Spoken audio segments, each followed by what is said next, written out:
Case study day 45।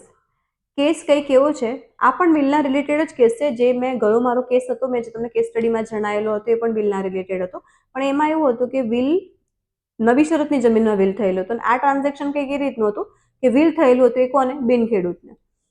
આમાં કેવું હોય ખબર છે, જ્યારે અત્યારે આ તો બધું હવે એવું છે કે ભાઈ પુત્ર પિતા હોય ને તો પણ પુત્ર વહીવટ કરતા થઈ જાય। પહેલાના જમાનામાં કેવું છે, પિતા એટલે ઘરના મોભી, જ્યાં સુધી એ હોય ને ત્યાં સુધી તો તમને જમીનનો કહેવાય ને, જમીન જોવાય ના મળે। ત્યારે એ સંજોગોમાં એવું હતું કે ભાઈ જે પિતા હતા એટલે એ એમની રીતે જમીનમાં બધો વહીવટ કર્યા કરતા હોય, જમીનમાં નામે એમના ચાલતા હોય।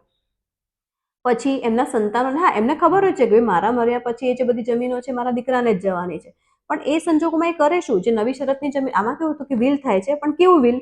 જમીન બધી જૂની શરતની, જમીને જૂની શરતની, પણ એ જમીનમાં એમને સીધી એમના છોકરાના નામે વિલથી તબદીલી કરે છે। પછી એ પર્સનનું 2000 તમે ગણવા જાઓ તો 2012-13ની આસપાસ અવસાન થઈ જાય છે। અવસાન થયા પછી એ વિલનું પાલન કરાવવા જાય છે। જ્યારે આ વિલનું પાલન કરાવવા જાય ત્યારે એમને ખબર પડે છે કે ભાઈ આ જમીનમાં આ જમીન એવી હતી કે જેમાં જૂની શરતની જમીન છે, પણ તમે જેને વિલથી તબદીલી કરો તો સામેવાળો વ્યક્તિ ખેડૂત હોવું બહુ જરૂરી છે। કોઈ એમને જાણકારી ના આપી એટલે સીધું એમણે એ વિલનું પાલન માટે ગયા, અને પછી આ જમીનમાં ઘણી બધી પ્રક્રિયા ચાલુ થઈ ગઈ કે ભાઈ આ જમીનોમાં સરકાર, એક વખત તો સરકાર દાખલ પણ થઈ ગઈ, મામલતદાર કૃષિ પંચે જ્યારે ઇન્કવાયરી કરી કે ભાઈ હા બિન ખેડૂતની તબદીલી છે, વારસદાર તરીકે ભલે હા એ હતા એમના સંતાન જ, એટલે ખેડૂત તો કહેવાય જ, પણ એ ખેડૂતની ડેફિનેશનમાં, મતલબ કે ખેડૂતની વ્યાખ્યામાં નથી આવતા, કારણ કે એ જ્યાં સુધી રેકર્ડ્સ પર નથી ચડ્યા મતલબ કે ખેડૂત નથી બન્યા। આ સંજોગોમાં મામલતદાર કૃષિ પંચે એ કેસ કરીને જમીનમાં સરકાર દાખલ કરી દીધી। કેસ આગળ ચાલ્યો, જસુમાં ગયો, ત્યાં પણ આ જ વસ્તુ થઈ। જમીનમાં થયું શું કે જે તે વખતે જ્યારે આમાં હાઈકોર્ટમાં જ્યારે પહોંચ્યા ત્યારે આ વસ્તુ થઈ કે હાઈકોર્ટે બધા તારણ, કારણ કે હાઈકોર્ટમાં ઘણા બધા જજમેન્ટ એવા છે કે જેમાં એવું કીધેલું છે કે ભાઈ આવી રીતની જે તબદીલી હોય અને પિતાએ પોતાના પુત્રની તરફેણમાં કરી હોય તેને ખેડૂત તરીકે લેવા જોઈએ। પણ કાયદાના દ્રષ્ટિકોણથી તમે જોવા જાઓ, હા, હાઈકોર્ટે તારણ કાઢ્યું અને આવા જજમેન્ટ બી ઘણા બધા છે, પણ આ લડત લડતા લડતા તમારે એ પગથિયા સુધી પહોંચવું તો ખરું ને।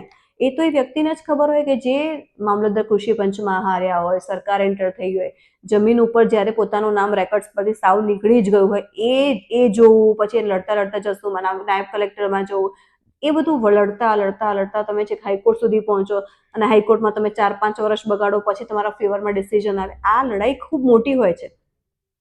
એટલે આવા કેસમાં શું બની શકે? તો આવો સેમ ટુ સેમ કેસ એક બીજો પણ હતો કે જેમાં કેવું હતું કે હજી તો શરૂઆત થઈ રહી હતી, વિલ બનાવેલું હતું, એટલે મેં એમને સજેશનમાં એ કીધું કે ભાઈ તમે વિલ બનેલું છે, હજી તમારી તબદીલી થઈ નથી, માણસ અવસાન પામી ગયા છે। આ કેસમાં એવું હતું કે માણસ અવસાન પામી ગયેલા હતા, પણ વિલ હજી એ લોકોએ વારસાઈ કરાવી દીધી હતી, વિલનું પાલન નહોતું કર્યું।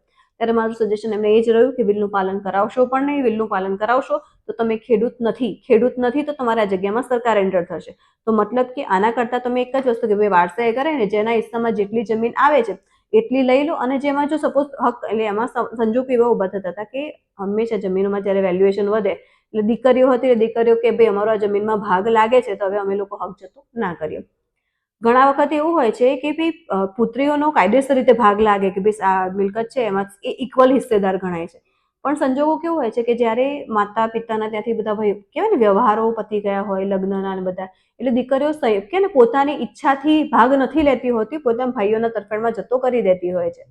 આવા સંજોગોમાં એ દીકરીઓ જ્યારે હક માંગે તો તમારે આપવો પણ પડે। એટલે હંમેશા ધ્યાન રાખવાનું, જ્યારે વિલથી તબદીલી કરો છો ત્યારે સામેવાળો વ્યક્તિ ખેડૂત હોવો જરૂરી છે, પિતા પુત્ર કેમ ના હોય। હા, ફેવરમાં આવશો તમે, પણ તમારે લડતા લડતા હાઈકોર્ટ સુધી પહોંચવું તો ખરું ને, હાઈકોર્ટ સુધીનો સમય તો વિતાવો ને। એ સમય, એ લડત, તમે કહે ધન, ધીરજ, ધક્કા, દરેક વસ્તુથી થાકો। હંમેશા ધ્યાન રાખવાનું, વિલથી તબદીલી કરો છો, બક્ષિસથી તબદીલી કરો છો જમીનની, સામેવાળો વ્યક્તિ ખેડૂત હોવો ખાસ જરૂરી છે। સિરીઝ ચાલુ કરવાનું કારણ જ જાણકારી માત્ર છે। આગળ પણ આ જ રીતે જાણકારી તમને મળતી રહેશે, કેસ સ્ટડીની સિરીઝ પણ આ જ રીતે ચાલુ રહેશે। જય ભારત, જય ગુજરાત।